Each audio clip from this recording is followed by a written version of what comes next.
భారీ వర్షాలకు ఎక్కడో ఒక చోట ఏదో ఒక గోడ కూలడము లేదంటే కట్టడాలు కూలడము చాలా ప్రాణ నష్టాన్ని మనం చూస్తూనే ఉన్నాం. ఈ నేపథ్యంలో మరొక ఘటన అలాంటిది మనం చూస్తున్నాం. ఆదిలాబాద్ జిల్లాలో జరిగింది. ఆదిలాబాద్ జిల్లాలో కలెక్టరేట్ పైకప్పు కూలిపోయింది. భారీ వర్షాల కారణంగా ఈ పైకప్పు కూలిందంటూ తెలుస్తోంది. నిజాం కాలంలో నిర్మించిన భవనం కావడంతో భారీ వర్షాలకు పైకప్పు పూర్తిగా నానిపోయి కూలిపోయింది. ప్రమాదం జరిగిన సమయంలో ఎవరు అక్కడ లేకపోవడంతో పెను ప్రమాదం తప్పింది. అధికారుల నిర్లక్ష్యం వల్లే భవనం కూలిందంటున్నారు స్థానికులు. ఎప్పుడో బ్రిటిష్ వాళ్ళ కాలం నాటి కలెక్టరేట్ భవనాన్ని ఇంకా కొనసాగించడం ఎంత ప్రమాదకరం. ఏదో ఒక సమయంలో ఇలాంటి ఘటనలు జరుగుతాయన్న భయం ఖచ్చితంగా ఉంది.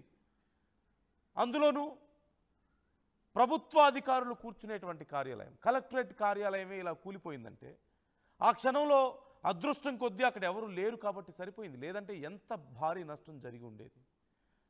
నిండు ప్రాణాలు బలయ్యేవి, ఖచ్చితంగా బలయ్యేవి. ఈ నేపథ్యంలో ప్రజలు సైతం, స్థానికంగా ఉన్నటువంటి ప్రజలు సైతం అధికారులు కనీసం వాళ్ళు ఉండేటువంటి కార్యాలయాల విషయంలో కూడా జాగ్రత్తలు తీసుకోలేకపోతే ఎలా, ఇక మా గురించే పట్టించుకుంటారు అనే ప్రశ్నను లేవనెత్తుతున్నారు.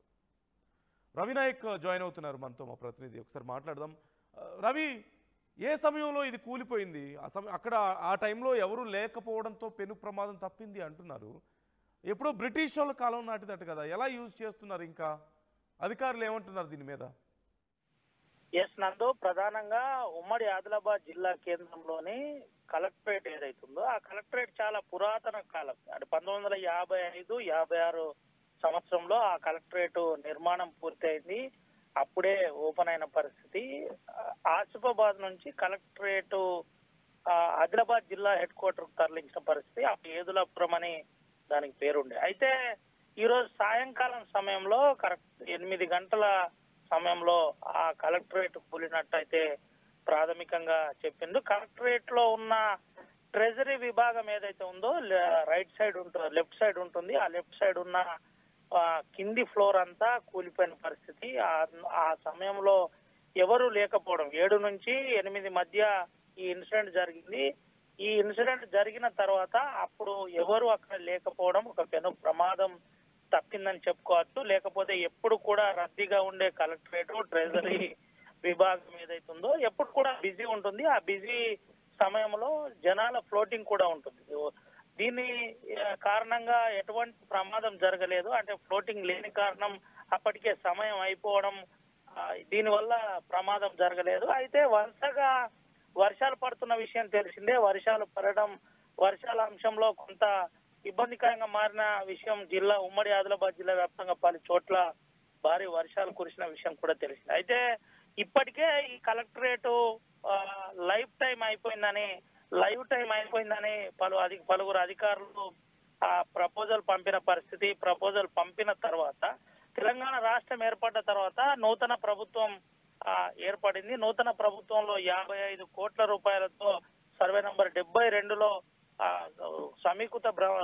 సమీకృత భవనానికి సంబంధించిన పనులు కూడా ప్రారంభించిన పరిస్థితి. పనులు ప్రారంభించిన దశలోనే ఆగిపోయిన పరిస్థితి కూడా కనబడింది. ఎందుకు అంటే పిల్లర్ దశలోనే పనులు ఆగిపోయినాయి. దానికి ఆగడానికి ప్రధాన కారణం ఏంటంటే ఎవరైతే గుత్తేదారు ఉన్నాడో కాంట్రాక్టర్ కు సంబంధించిన బిల్లులు ప్రభుత్వం ఇవ్వట్లేదు, ఇబ్బందికర పరిస్థితి మారిందనే ఆగిపోయిన పరిస్థితి కనబడింది. అయితే 55 కోట్ల రూపాయలతో నూతనంగా కలెక్టరేట్ ఏర్పాటు చేయాలని గత ప్రభుత్వం చెప్పినా ఇప్పటి ప్రభుత్వం కనీసం దాని మీద ఫాలోఅప్ లేకపోవడం, అధికారుల నిర్లక్ష్యం కూడా దీనిపై నిండుగా కనబడుతుందని చెబుతున్న పరిస్థితి అయితే కనబడుతుంది. ఇది ఏమైనప్పటికీ జిల్లా కలెక్టరేట్ కు కూతవేటు దూరంలో కాన్ఫరెన్స్ హాల్లో మంత్రి జూపల్లి కృష్ణారావు, జిల్లా ఇన్ఛార్జ్ మంత్రి సమీక్ష సమావేశం నిర్వహిస్తున్న సమయంలోనే ఈ కలెక్టరేట్ కూలడం ఒక రకంగా ఇబ్బందికరంగా మారిన పరిస్థితి. ఇప్పటి వరకు ఇంకా సమావేశం కొనసాగుతూనే ఉంది. సమావేశం అనంతరం గానీ కలెక్టరేట్ అంశం మీద కలెక్టర్ కావచ్చు, అదేవిధంగా ఇటు జిల్లా ఇన్ఛార్జ్ మంత్రి కావచ్చు ఏదన్నా మాట్లాడతారా ఏంటి అనే కోణంలోనైతే వేచి చూడాలి నందు. రైట్, అంటే పూర్తిగా మనకి విజువల్స్లో కనిపిస్తుంది చాలా భాగం కూలిపోయింది. పూర్తిగా టాప్ అంతా కూడా పూర్తిగా కూలిపోయింది. మరి రేపటి నుంచి కార్యకలాపాలన్నీ ఎలా చేస్తారంటారు రవి? ఆల్టర్నేటివ్ ఏమైనా ఉందా అక్కడ?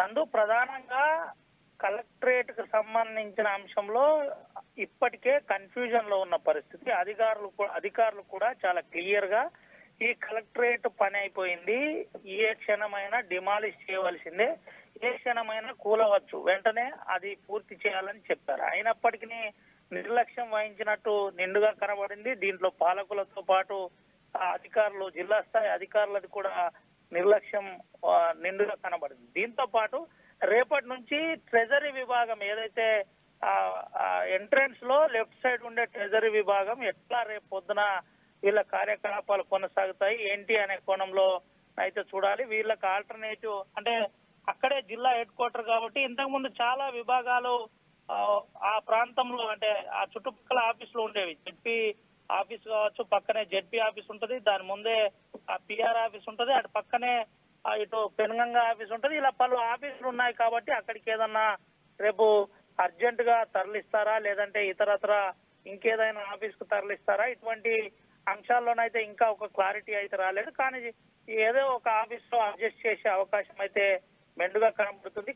ఇప్పటికే దీనికి సంబంధించిన అంశంలో జిల్లా కలెక్టర్ కూడా పలుసార్లు ప్రభుత్వానికి ఈ అంశం గురించి చెప్పే ప్రయత్నం కూడా జరిగిందని తెలిసింది. అయినప్పటికీ దాని ఫైల్ కు సంబంధించిన మూవ్మెంట్ ముందుకు జరగలేదు, పనులు ముందుకు జరగలేదు, బిల్లుకు సంబంధించిన అంశం కూడా చర్చ జరగలేదు. ఇలాంటి పలు అంశాలతో ఇబ్బంది కలిగిందని చెబుతున్న పరిస్థితి కనబడుతుంది. అయితే ఒక్కసారిగా ఇది జరగడం ఒక అందరినీ ఇటు ఉద్యోగులను కలిసివేసిన ఘటనగా మారింది.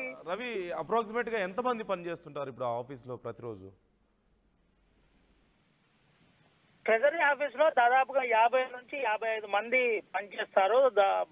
అంతా కూడా 46 విభాగాలకు సంబంధించిన అంశంలో ప్రధానంగా ఇటు ట్రెజరీ ఒక ముఖ్యమైన అంశం. దాంట్లో పూర్తి విభాగం అంతా కూడా కూలిపోయిన పరిస్థితి. లోపటి వరండా కావచ్చు, ఆఫీస్ కావచ్చు, దాంతో పాటు పూర్తి దానికి సంబంధించినంతా కూలిపోయిన పరిస్థితి. దాంట్లో ఉన్న రికార్డ్స్ అన్ని కూడా తడిసి ముద్దైన పరిస్థితి కనబడుతుంది. ఇంకా మామూలు వర్షం పడుతుంది. మామూలు వర్షం కారణంగా కూడా పూర్తి స్థాయిలో రికార్డ్ అంతా కూడా ధ్వంసమైన పరిస్థితి కనబడింది. భారీ స్థాయిలో నష్టం జరిగింది.